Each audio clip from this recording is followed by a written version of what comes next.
Herodes el Grande gobernó Tierra Santa en los años anteriores al nacimiento de Jesucristo. La historia y las escrituras lo describen como a un dictador homicida, el hombre que intentó asesinar al niño Jesús e incluso ordenó la muerte de muchos miembros de su propia familia. Pero la mala reputación de Herodes ha eclipsado su vida como constructor visionario. Él fue el impulsor del proyecto de construcción más ambicioso llevado a cabo en Tierra Santa.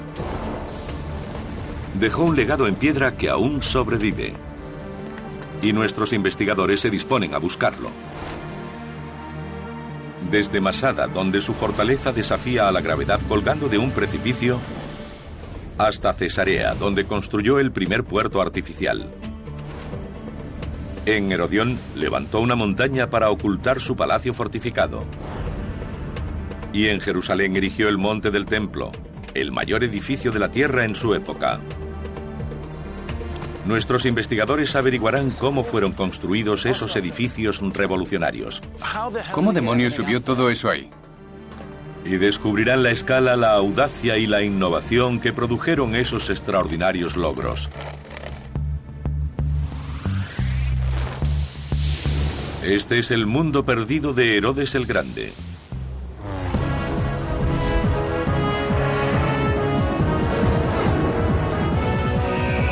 Mundos perdidos, Herodes el Grande. Este desierto es el lugar más desolado de Israel, seco y abrasado por el sol. Hace 2000 años, en el 37 a.C., cuando esta tierra se llamaba Judea, el recién coronado rey Herodes viajó hasta aquí. A orillas del Mar Muerto, en un lugar llamado Masada, decidió construir su fortaleza.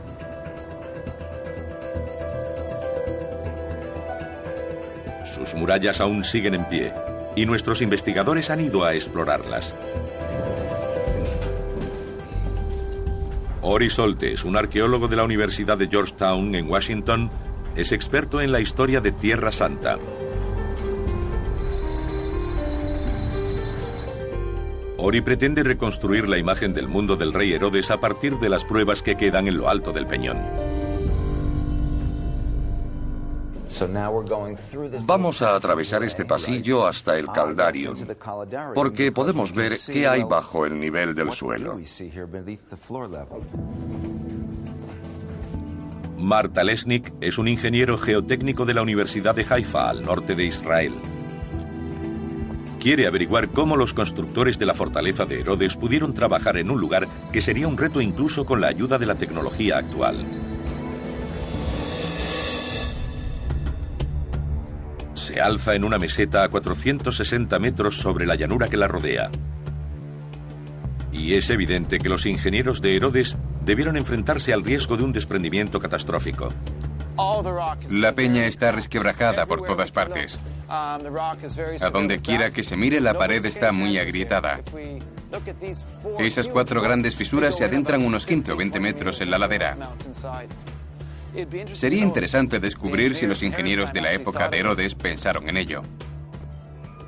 A Herodes le preocupaba poco la seguridad de sus trabajadores. Su único interés era la transformación de este lugar. No solo se convertiría en un palacio, sino también en un refugio. Lo necesitaba porque su posición distaba mucho de ser segura. No había heredado la corona. No pertenecía a la familia real judía. Había conseguido llegar al trono con una mezcla de crueldad y astucia política. Gobernaba porque contaba con el apoyo de la superpotencia del mundo antiguo, Roma, pero siempre estaría mal visto por la élite judía y por sus súbditos. Era un rey impuesto por una potencia extranjera y nunca pudo estar seguro de su lealtad.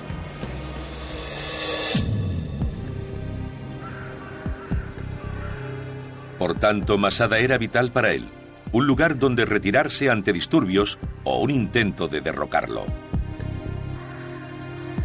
Masada es un lugar sin agua, sin sombra, sin comida ni combustible.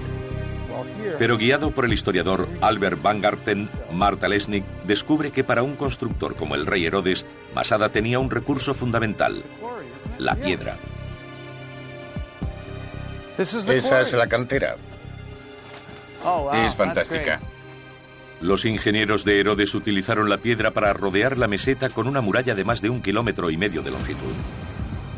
Llamada casamata, esta muralla era especial. Con una cavidad en medio tenía dos funciones. Albert Van Garten muestra su interior a Orisoltes. Acabamos de entrar en la casamata y tenemos el muro exterior y el interior. Aquí había alojamientos, sitios para almacenamiento e incluso espacios para rellenarlos de escombros y reforzar los muros en diferentes puntos. Las murallas de la casamata eran lo bastante grandes para alojar a las tropas que Herodes había estacionado aquí. Mark puede ver que los constructores debieron poner su vida en riesgo. Con solo mirar, resulta obvio que no hay cimientos bajo la superficie. Y sorprendente lo cerca que está del borde del precipicio. Para fijar las piedras de gran tamaño se empleaba gravilla.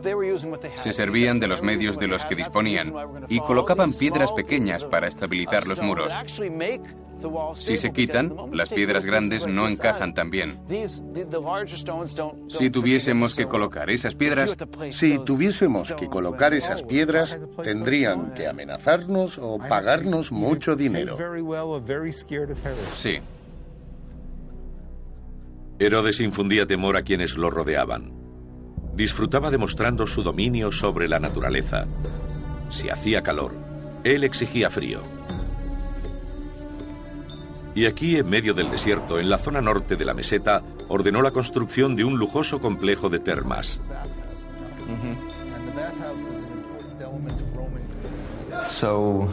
Aquí dejaríamos la ropa y entramos en esta sala.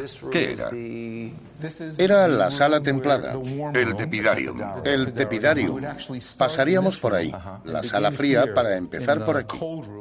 Las termas se convirtieron en una característica de todos los palacios de Herodes, demostrando su estatus y riqueza. Aún se pueden ver restos de la decoración de los muros. Vamos a atravesar este pasillo hasta el Caldarium, porque podemos ver qué hay bajo el nivel del suelo. Lo que vemos es el sistema de calefacción de la parte más cálida de las termas. Un horno calentaba aire que circulaba bajo el suelo y a través de las paredes. El sistema caldeaba la sala y la temperatura era fácilmente controlable. Es brillante. Están las piedras, después el material que fija los ladrillos, luego los ladrillos, encima más yeso, sobre el que están las pinturas. Así que la pared tiene una serie de capas. Se trata de un edificio muy bien construido y con mucho detalle. Eso plantea otra pregunta. Sí. Aquí había calor, agua caliente y fuego. ¿De dónde traían la leña para hacer el fuego? La traían de donde fuera necesario para poder calentar el agua de los baños. De nuevo, el dinero no era problema. Herodes traía la madera de donde hiciera falta. La esclavitud también resolvía otro problema: el agua. Se cavaron canales para recoger el agua de lluvia. Los canales se trazaron para llevar el agua en una dirección determinada. ¿Herodes hizo los canales? Aún hay vegetación en ellos, lo que sugiere que sigue habiendo humedad ahí abajo. Sigue habiendo humedad. En los meses de invierno, el agua de lluvia de 2 albercas al oeste de Masada era canalizada hasta unas cisternas con una capacidad de 40.000 metros cúbicos. Desde allí los esclavos transportaban el agua a pie hasta la cima de la montaña.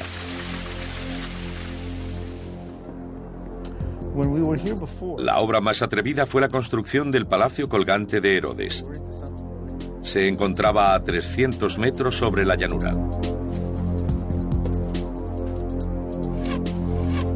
Los niveles inferiores del palacio se construyeron en terrazas cortadas en la cara norte del precipicio. Como la roca se divide en franjas duras y blandas, a los constructores no les costó trabajo desmontar hasta dar con la capa dura para levantar encima. Lo bueno de estos niveles es que son fáciles de separar. Una vez rotas estas capas, resulta sencillo construir escalonadamente. Herodes accedía a los diferentes niveles bajando desde la cima. Esto es una escalera que llegaría hasta una terraza. No, esto es la terraza. No, mira esto. Está gritando, ponedme algo encima. ¿Tú crees? Sí. De acuerdo. Si la construcción era audaz, la decoración era fastuosa. Aquí tenemos que imaginar una serie de columnas. Y sobre todo el espacio, un techo, creando un pórtico cubierto donde protegerse del sol, con la ventaja de estar abierto a las brisas y para disfrutar de las vistas. Es fantástico. Sí. Cuando eres el hombre más rico de la Tierra, puedes hacerlo. Masada, la fortaleza del rey Herodes, fue un hito constructivo. Convirtió una peña aparentemente inhabitable en un oasis.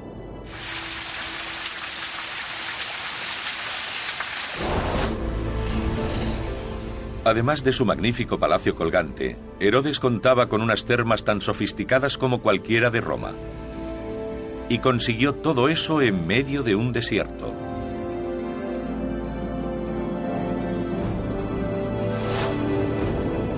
Su deseo de equiparar lujo con seguridad se convertiría en el sello distintivo de todas sus construcciones. Masada fue solo la primera. Herodes el Grande estaba a punto de embarcarse en el proyecto de construcción más ambicioso de la historia de su reino.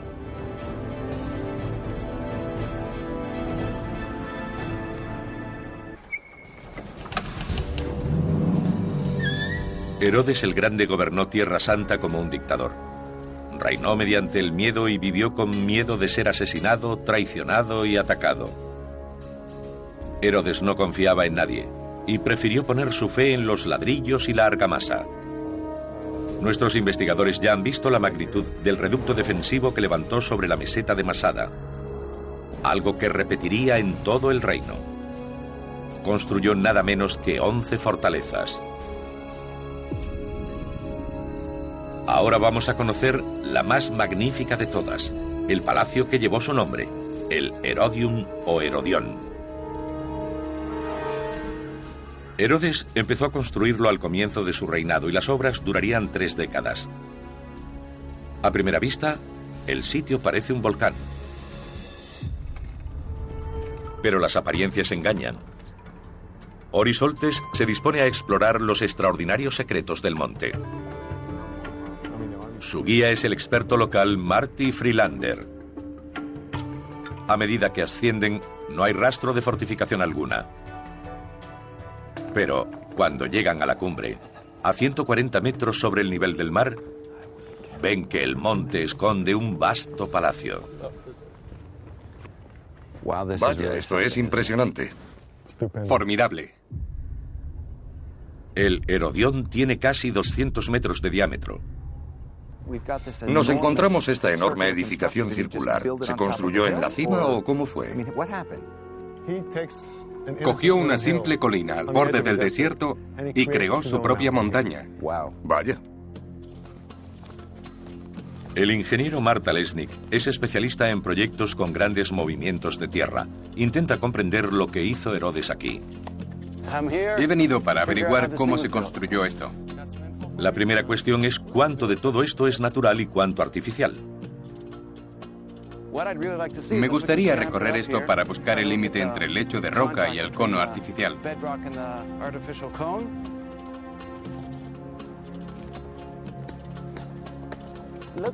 Me parece que está justo aquí, en esta terraza. Aquí fue donde los ingenieros empezaron a construir la montaña. Comenzaron aquí y levantaron eso. Vamos allá. Pero, ¿cómo lo hicieron? ¿Cómo logró esta montaña de una colina? Lo primero que hizo fue trasladar las piedras de esa cercana. Es probable que la colina original tuviera el mismo tamaño que aquella. Cogió las piedras de esa colina y las fue amontonando en la cima de esta. La fuerza impulsora de este proyecto era el ego de Herodes. Quería que su palacio fuera lo más alto e imponente del desierto. Veamos si podemos escalar hasta la cima. Esta pendiente tan empinada tenía una práctica finalidad defensiva. Habría sido imposible subir por aquí una máquina de asedio. Cada vez está más empinada. Hemos subido unos 20 metros, a ver si podemos hacer una medición. Centramos la burbuja. Vale, unos 45 grados. Eso hace que nos resulte más difícil escalar, como debió sucederle a muchos en el pasado. Desde la cima, 120 metros por encima de cualquier colina cercana, Herodes podía ver claramente Jerusalén, a 25 kilómetros de distancia. Y Jerusalén podía verlo a él. La forma de volcán se consiguió acumulando tierra sobre el muro exterior, que ganó resistencia con su diseño circular. Una segunda muralla rodea a la primera.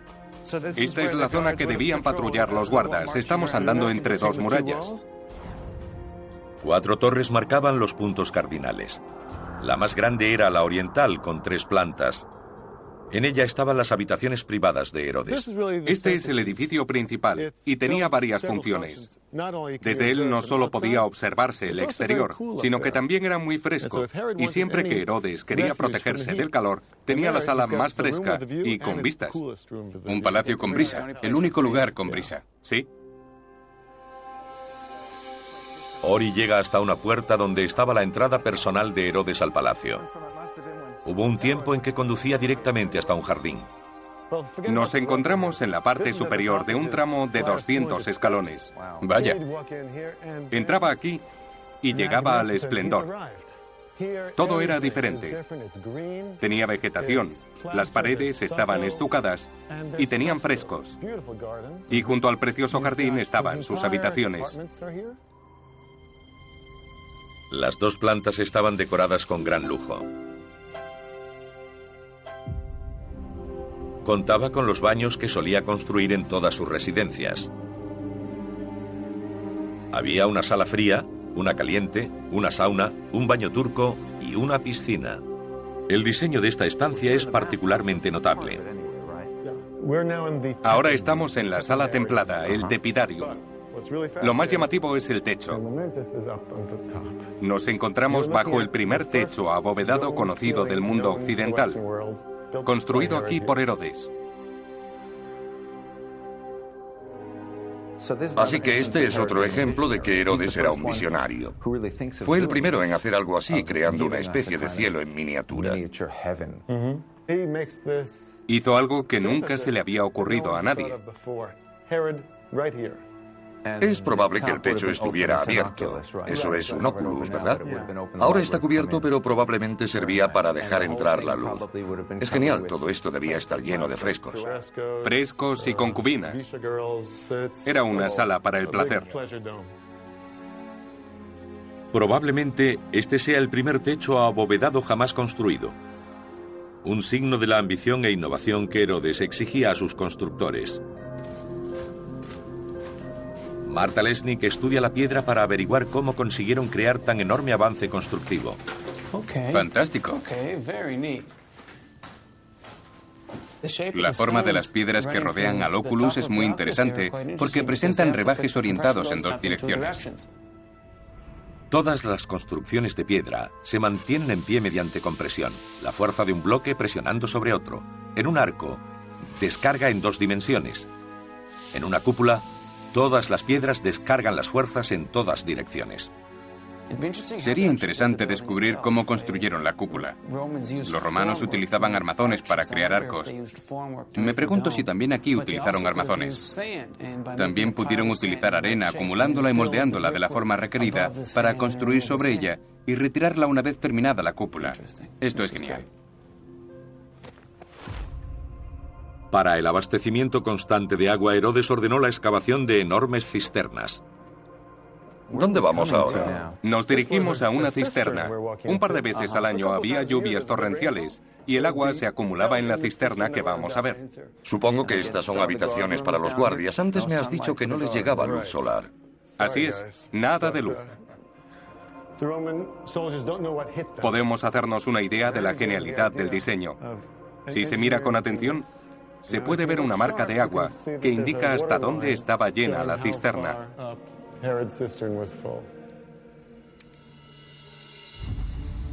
El Herodión debía demostrar el dominio de Herodes sobre el desierto.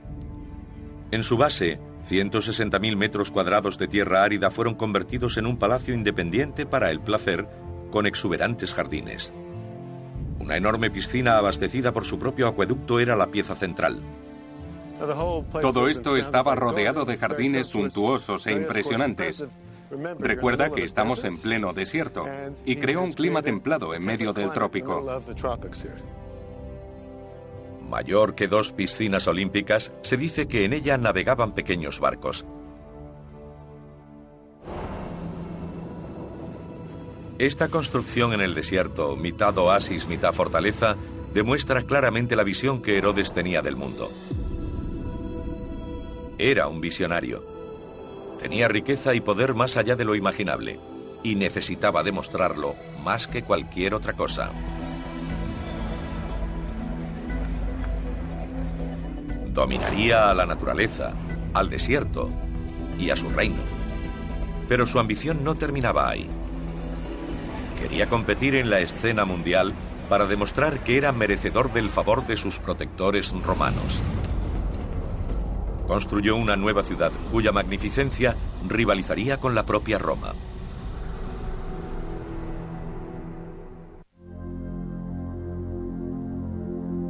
Todos los grandes logros de Herodes han sido eclipsados por su reputación de dictador despiadado. Aún así, le obsesionaba construir. Nuestros investigadores han visto cómo la combinación de ambición, ego y paranoia lo llevaron a crear una serie de fortalezas formidables. Pero en el 28 a.C. inició un nuevo proyecto que eclipsaría a todos los demás: la construcción de una ciudad en la costa mediterránea de Judea. Incluiría el primer puerto artificial del mundo. Se llamaría Cesarea. El ingeniero Martalesnik pretende averiguar dónde se encontraba el puerto de Herodes. Lo acompaña el arqueólogo Joseph Pora, que lleva más de 20 años excavando aquí. El rompeolas original estaba... El rompeolas original continuaba por ahí. Era un puerto enorme con unos 450 metros de longitud. Para averiguar hasta dónde llegaba el puerto hay que adentrarse en el mar. Ahora nos encontramos en la bocana del puerto. Increíble, así que los 2 rompeolas se encontraban aquí. Entre ambos había una abertura de 35 metros para que pudieran pasar los barcos. Y 2 torres altas que los barcos podían ver desde lejos. ¿Había 2 faros? Sí. Los romanos de la bahía de Nápoles fueron los primeros en darse cuenta de que la ceniza volcánica se endurecía al entrar en contacto con el agua. Conocida como puzzolana, se convertiría en el primer cemento subacuático y permitiría a Herodes hacer realidad su visión de Cesarea. Los arqueólogos han descubierto los restos de armazones de madera que se construyeron bajo el agua y luego se rellenaron de piedras y ese cemento. Estás diciendo que construyeron un cajón hidráulico en el mar. Sí. Así que tenían vigas de madera que flotaban. Eso es. Las llenaban parcialmente, Sí. con piedras y cemento. Y las iban hundiendo en su sitio una tras otra. Sí. Fue una obra pionera de ingeniería. El primer puerto enteramente artificial. Pero nadie previó la acción del mar contra el muro. Y en pocos años, la acumulación de arena contra el rompeolas creó un nuevo tramo de tierra, al que los arquitectos de Herodes dieron un nuevo uso. Construyeron un hipódromo para las carreras de carros. Estos son los cajones de salida, donde esperaban los carros. Las puertas se abrían todas a la vez. Así que en estas ranuras que hay en la piedra podía haber una reja. Sí, es probable que hubiera una reja. Desde la salida, cada carro cubría la misma distancia hasta la espina central.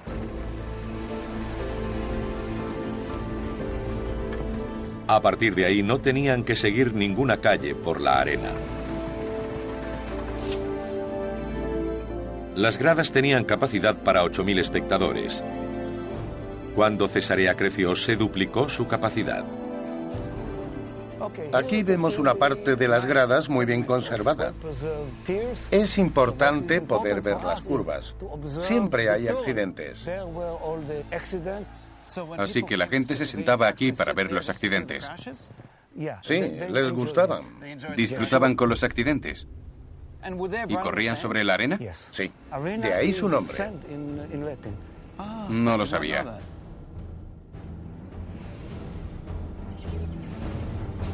Herodes consiguió construir la ciudad más moderna del mundo romano. Herodes trajo a Judea arquitectos romanos.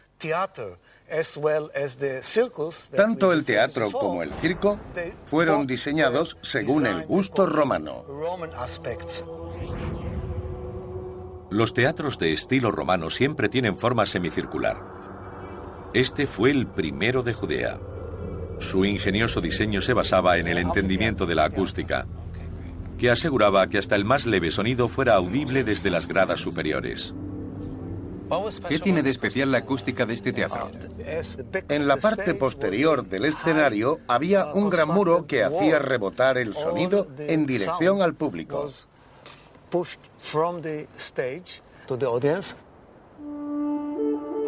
Las voces se oían en todas partes.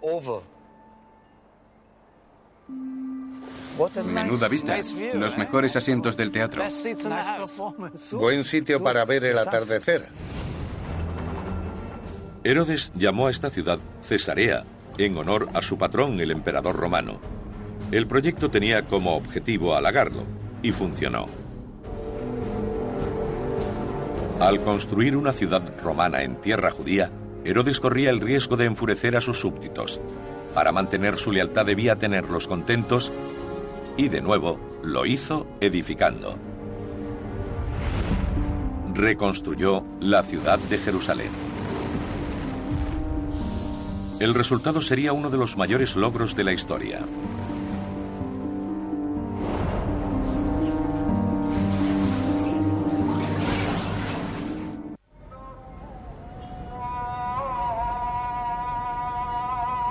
La ciudad de Jerusalén, la capital de Tierra Santa. La búsqueda de nuestros investigadores del mundo perdido del rey Herodes el Grande los lleva al lugar donde causaría mayor impacto. Herodes era violento y despiadado, pero también inteligente. Sabía que si mantenía contentos a sus súbditos, le sería más fácil gobernarlos. Les dio comida, diversión y, lo más importante, agua. Los judíos fueron de los primeros pueblos en valorar la limpieza y la higiene en su observancia religiosa y en la vida cotidiana.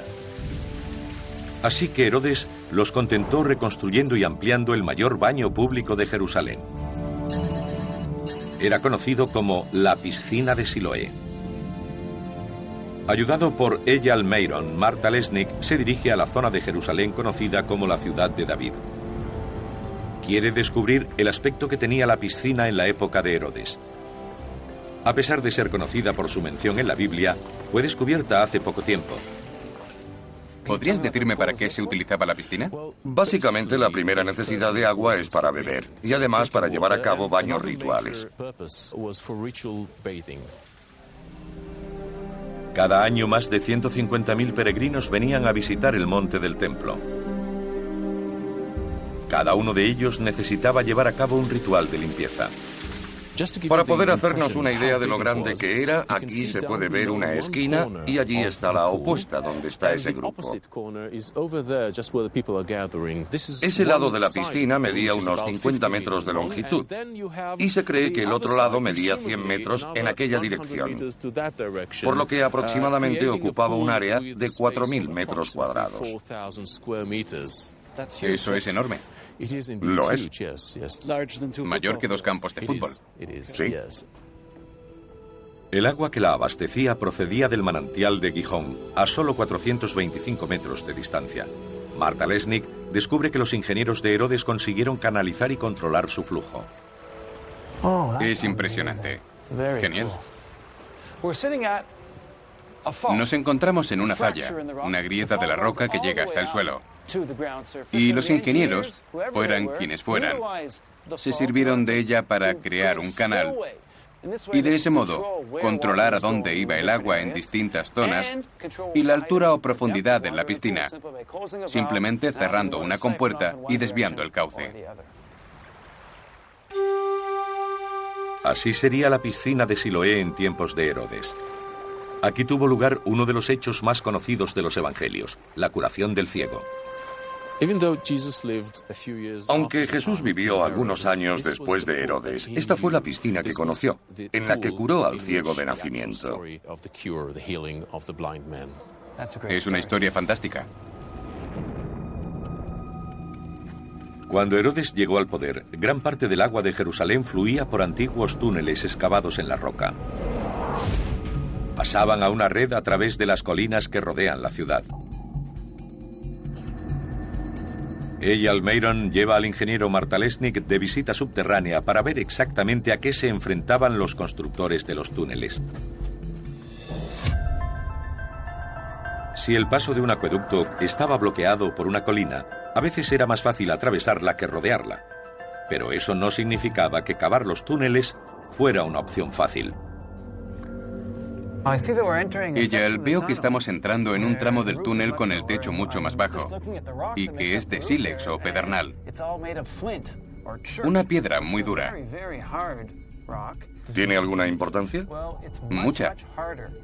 Esta piedra es mucho más dura que la caliza de alrededor e imagino que tuvieron que trabajar mucho para rebajarla. Incluso los contratistas actuales tienen muchas dificultades para trabajarla. Herodes se dispuso a mejorar el abastecimiento de agua a Jerusalén. Sus ingenieros construyeron un nuevo acueducto para llevar agua dulce desde las piscinas de Salomón cerca de Belén. Se conoce como el acueducto superior. Hoy la mayor parte ha desaparecido.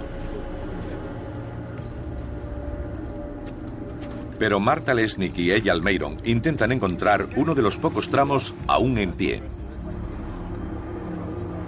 Esto es un segmento del acueducto superior que se ha mantenido intacto 2000 años. Es realmente impresionante. ¿De qué está revestido? Básicamente es yeso, un yeso hidráulico que impide que el agua se filtre. Este color grisáceo nos indica que fue hecho en época de Herodes, porque entonces mezclaban el yeso con ceniza, lo que le daba ese color tan característico.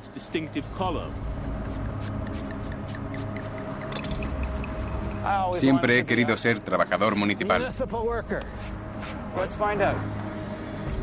La pendiente de un acueducto romano podía ser mínima. Este tramo parece totalmente plano y Mark quiere averiguar si tiene alguna inclinación. Vamos a echar un poco más para averiguar la dirección.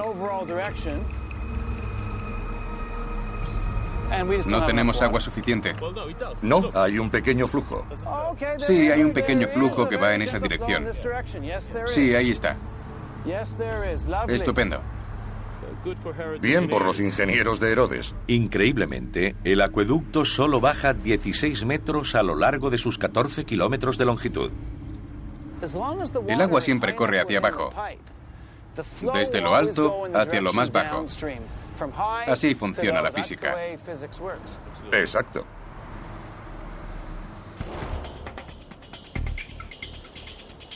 El acueducto mejor conservado de Israel fue construido para abastecer a Cesarea.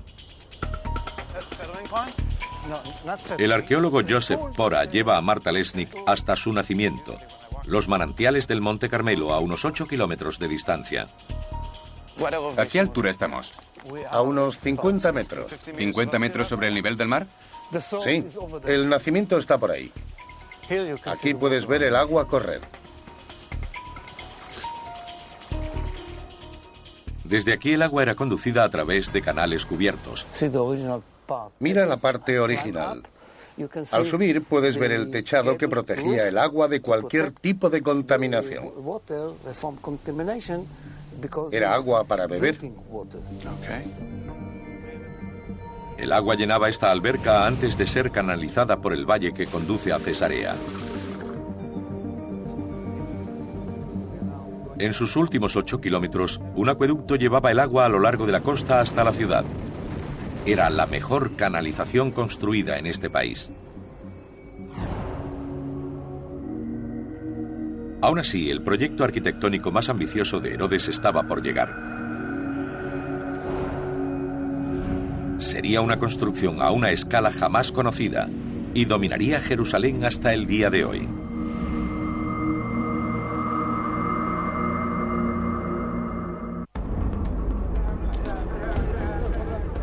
Nuestros investigadores están descubriendo el legado del rey Herodes el Grande. Una serie de construcciones monumentales repartidas por Judea en sus 33 años de reinado. Durante ese tiempo, Herodes se esforzó por complacer a sus señores, los grandes hombres de Roma que le habían dado su corona. Por su parte, sus súbditos no lo apoyaban. Era un rey impuesto por una potencia extranjera. Así que Herodes tuvo que ganarse a su pueblo, y lo hizo dándole el mayor regalo imaginable. Reconstruiría el templo, el lugar que los judíos tenían por el más sagrado de la tierra. Ori Soltes y el historiador Ken Spiro han venido al lugar donde se alzó el templo de Herodes. Hace tiempo que desapareció, pero aún existe gran parte de la muralla que lo rodeaba. Esta parte es conocida como el Muro de las Lamentaciones. Es un muro de contención que construyó Herodes y que para el pueblo judío, a través de los siglos, es como si hubiera formado parte del mismo templo, ¿verdad? Así es, una gran ironía. Herodes, cuya relación con su pueblo era tan ambivalente y a menudo muy hostil, construyó el lugar considerado más sagrado del mundo para los judíos. Resulta bastante interesante. Aquí podemos ver solo un fragmento de lo que construyó. Para hacernos una idea de la verdadera escala del monte del templo, Marta Lesnick cruza el valle hasta el Monte de los Olivos. Solo desde aquí es posible entender el despropósito que se intentó. Vale. Bonita vista. Hoy una mezquita de cúpula dorada marca el lugar en el que se alzaba el templo. Desde aquí tenemos una vista preciosa del gran desafío al que se enfrentaba Herodes: construir una gran plataforma sobre ese monte. Así que decidió hacerlo de un modo sin precedentes en el mundo antiguo. Construyó un gran muro alrededor de la parte superior de la colina que le permitiera preparar la superficie inferior. ¿Se conocen las dimensiones? Algo menos de 500 por 300 metros. Cuando Herodes la terminó, era la mayor plataforma del planeta hecha por el hombre. Ahí cabían 24 campos de fútbol. Herodes tuvo que reformar y ampliar la plataforma del monte del templo. Y para mantener la colosal masa de tierra, cercó la zona con un gran muro. Marta Lesnick se dirige a la esquina sudeste para ver exactamente cómo se construyó.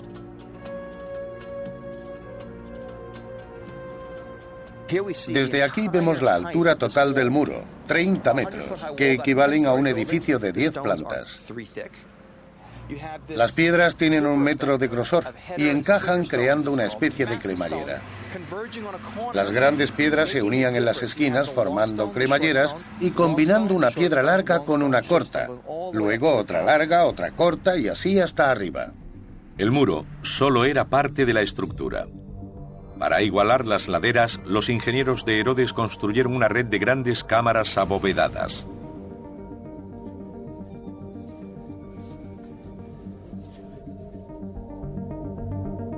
Marta Lesnick y Ken Spiro siguen un túnel bajo el Muro de las Lamentaciones. Aquí, oculto bajo el nivel actual del suelo, se encuentra uno de los mejores ejemplos del trabajo de la piedra, clave para la construcción del templo. Estas piedras están en perfecto estado, casi como cuando fueron colocadas aquí. Incluso se pueden ver las marcas que hicieron los canteros de Herodes hace 2000 años. Es precioso. Apenas si ha habido erosión. Encajan a la perfección.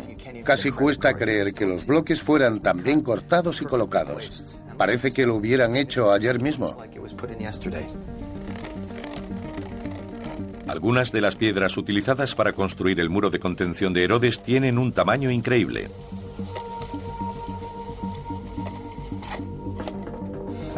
Tenemos 13 metros con 51 centímetros. Es una piedra muy larga. Vamos a medir la altura del bloque. 3 metros con 43. Y además tiene unos 5 metros de grosor. Vamos a hacer números. Digamos que la densidad de la piedra caliza es de 2,4 toneladas por metro cúbico. Así que tenemos una piedra de más de 550 toneladas. Es gigantesca. Menuda pieza. Además de construir el templo, Herodes se propuso ampliar la ciudad. Añadió una segunda muralla y se construyó un palacio lejos del barrio judío. Con ello, dividió Jerusalén. Su palacio estaba en las afueras, al oeste del monte del templo. Cuando Herodes construía, siempre mostraba su personalidad ambigua. Por una parte tenemos su lado judío, el monte del templo, y en el otro, su palacio. Sus fortificaciones aún existen. Nos encontramos en un barrio llamado La Ciudadela. Mucho de lo que vemos aquí dentro data de la época de Herodes. El rey se aseguró de defenderla bien. Esto es el foso. Es exactamente como Herodes lo construiría. Es un foso seco. Cavaron una zanja para añadir más seguridad a la ciudadela. Estas piedras son las más grandes. Así es. A pesar de su riqueza y poder, la paranoia de Herodes lo perseguía a todas partes, y eso se refleja en el diseño de las torres que rodean la ciudadela. Puedes ver las torres allí. Hay 1, 2 y 3. Es interesante destacar que las 2 torres más altas están orientadas hacia la ciudad, cuando cabría pensar lo contrario. A la gente le gusta decir que a Herodes le preocupaban más sus súbditos judíos que los romanos. Y probablemente sea verdad. Siempre tuvo más miedo de los judíos. Su intención era que nadie que entrara en el complejo del templo dudara de su poder o su devoción. Los judíos accedían por la escalera del sur, y Mark ha descubierto que sus peldaños fueron diseñados de un modo especial. Herodes, sus ingenieros y arquitectos pensaban en todo. Si uno se fija en los escalones, ve que tienen diferentes medidas. Aquí hay una distancia de 1 metro aproximadamente, y aquí medio. 1,5. Se hizo para que aquel que lo subiera se preparara y fuera consciente de que estaba a punto de entrar en el templo.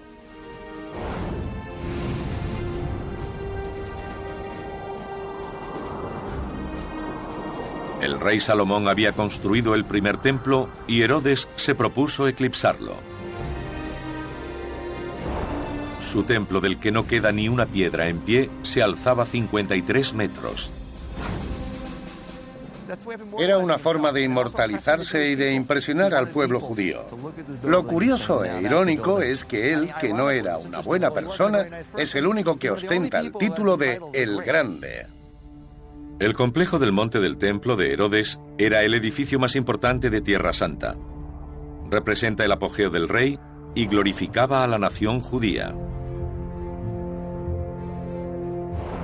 Fue la culminación de todos sus proyectos constructivos. Como nuestros investigadores han descubierto, se benefició de los conocimientos arquitectónicos adquiridos en Masada, como el refuerzo de las pendientes o el tallado de grandes bloques de piedra. Del Herodión aprendieron la escala y cómo construir a diferentes niveles. La creación de la nueva ciudad de Cesarea parecía sugerir que nada quedaba fuera del alcance de Herodes.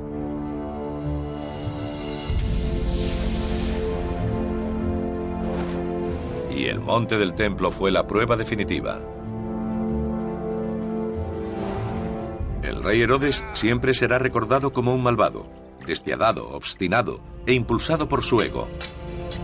Aún así, fue este hombre y sus características las que dieron lugar a algunos de los logros constructivos más extraordinarios de la historia.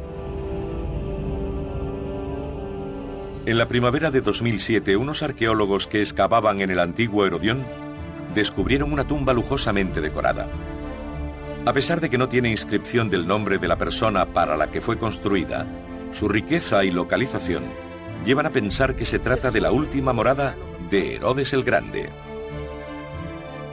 Aún continúan las investigaciones, pero si están en lo cierto, han encontrado la tumba del mayor constructor del mundo antiguo.